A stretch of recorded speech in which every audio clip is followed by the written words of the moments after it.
O come, all ye Facebook, noobified and nonsensical. O come ye to get banned from groups. Come and get censored for posting daily science vids. Oh, come, let us get banned there. Provide no explanation. Ignore appeals entirely. Facebook the turd.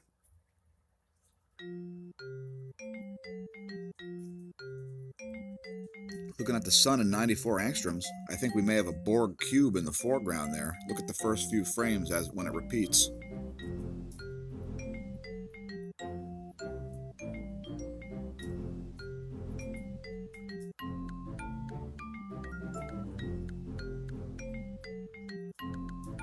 Pretty sure a Borg cube went in between the SDO and the sun. Very scary stuff. Seriously though, Merry Christmas, subscribers. By the way, what you see there rising on the east is actually not a sunspot. Let me take the opportunity now to correct myself. Yesterday, this was a sunspot a couple of days ago, but it has degraded, and it was indeed not a sunspot yesterday. There were no umbra associated with this active region. And while it is a large active region, a sunspot it is not. And looking at the view in 193 angstroms, we can see a relatively large coronal hole rotating into the Earth-facing region there, awaiting a magnetic connection from that. A little bit of activity going on in the northwest also, it looks like. Here's a close-up at this frequency of the incoming active region.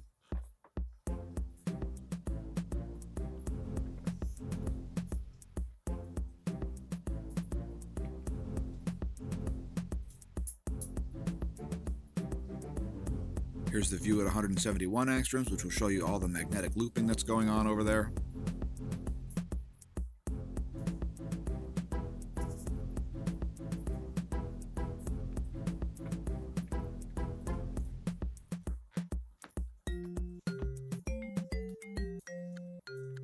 Let's look at the earthquake situation, as we have had some fluctuations with the BT-BZ, which we will look at in a moment.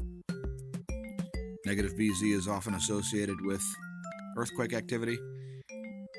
Here we see Tonga received another 4.8 9 hours ago. Japan, 5.2.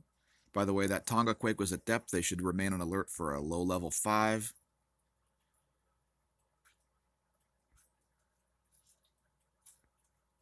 Greece gets a 4.8.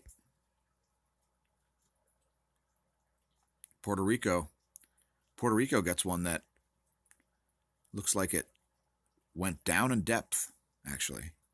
See, it looks like it lasted about 2 seconds, but it started out at 10 kilometers and went to 67 kilometers, so that's interesting. Taiwan gets a 4.4.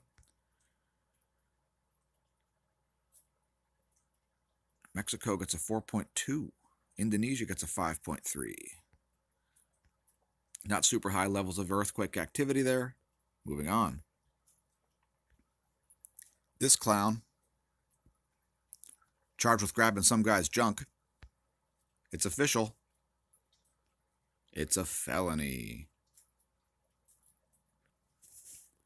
Public service message. Don't grab anybody's junk unless they want you to. Excuse me, and let's look at the real-time solar wind. We're seeing some pretty big fluctuations here in the BT-BZ. Also, another missing piece of data here. We'll look at the cosmic ray situation in a moment. Phi angle has been quite high, around 315. So only a slight Sun-Earth connection there, awaiting a coronal hole connection. Looks like we've had a small uptick in the solar wind density. We must be around, what is that, about 8 protons per cubic centimeter. Solar wind speed still low, all the way down to, looks like the last signal there's around 340 kilometers per second. Let's head to spaceweathernews.com, look at the X-ray data and the rest of the stuff. X-ray flux is still flatlined. You can see some missing data on the Discover once again.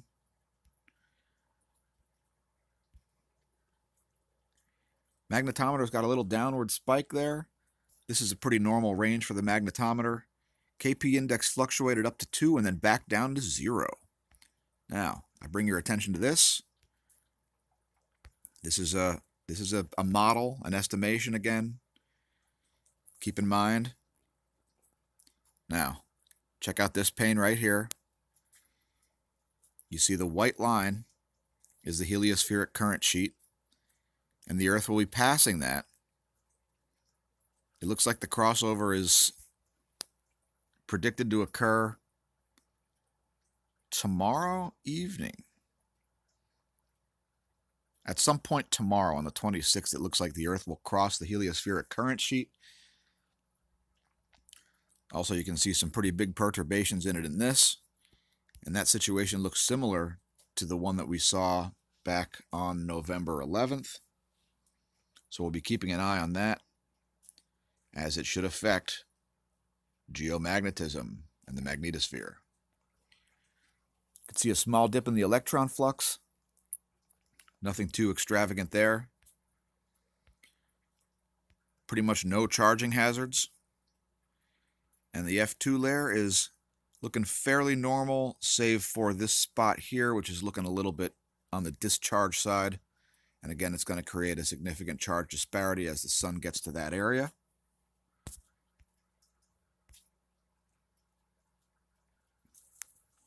Here's your velocity in the magnetosphere.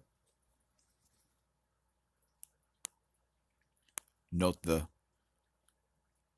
Christmas angel right here. There's the wings. There's the tail. There's the head. Let that play through.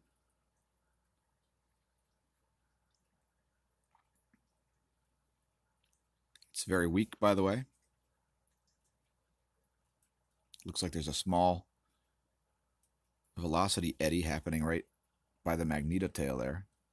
Somewhat interesting, as we've seen higher pressures in the magnetotail than in the bow shock. Look at the density.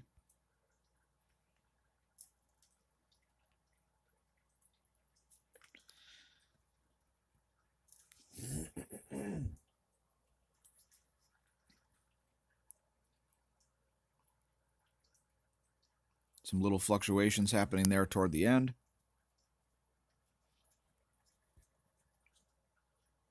And let's look at the pressure.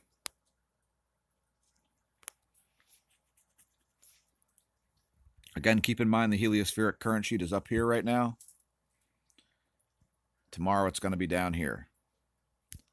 So hopefully we'll be getting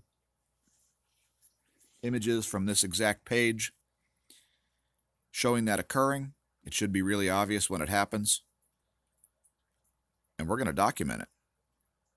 By the way, we will be leaving links below to every single frame that we look at on these videos, as we do every day. Let that play through one more time.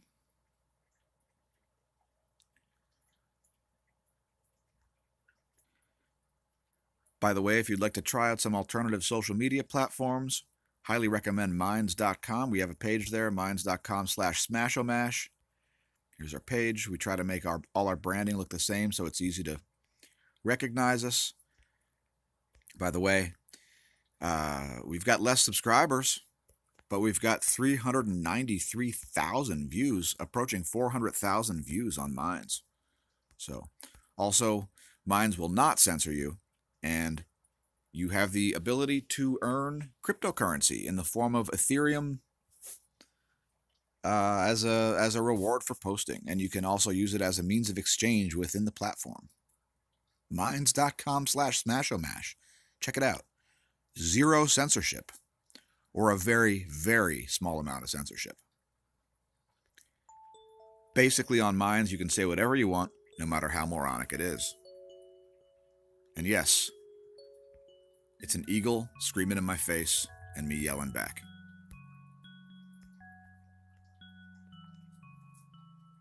Here's your GOES X-ray. Taking a look at that active region as it's rising there. Be no surprise if this sent some X-ray flares out. Minor X-ray flares. Not a prediction, but that would not be a surprise.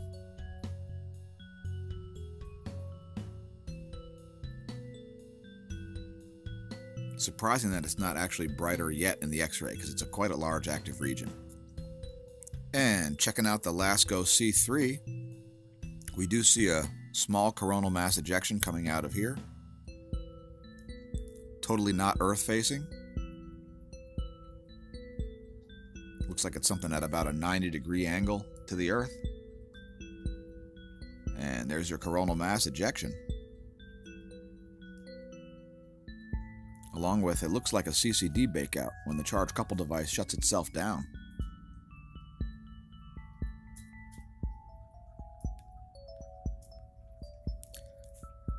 Looking at the geomagnetic perturbations, because how are you going to go through Christmas without some geomagnetic perturbations? You're not going to get any big ones. You're not going to get any if it doesn't load.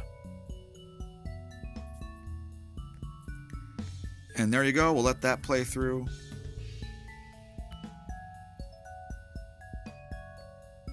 Oh man, this site is making me want to rip my hair out.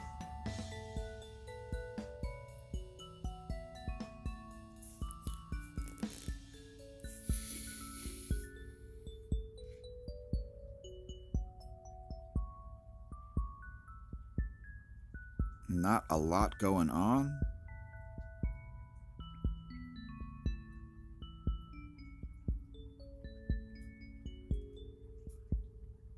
Couple little spikes around the 2/3 point there. Moving on. Look at the Oulu, Finland cosmic ray monitor. And Oulu is showing us we've got about the highest levels of cosmic rays that we've had since early December. Although still not as high, excuse me, still not as high as they were in 2009. Let's go to Athens, Greece. Athens, Greece does not really agree with that data. And we often see a disparity between Oulu and these other monitors. So let's look at Mexico City. Mexico City looks like it's more in line with Greece than it is with Oulu.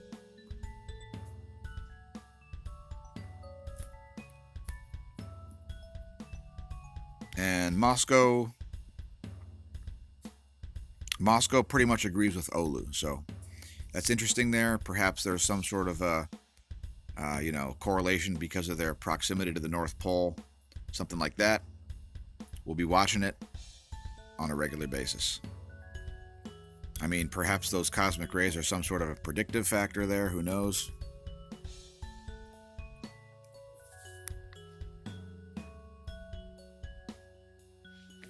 So, in closing, thanks subscribers. Thanks everybody commenting on the videos and creating a life for our channel. We couldn't do what we do without our viewers. We still would do it. It just wouldn't be the same, would it? In any case, please share these videos on your social media if you see fit. Don't forget to press the like and subscribe buttons if you haven't already done so. Try to help us get to 1,000 subscribers. Have a delightful Christmas. Season's greetings. Happy whatever.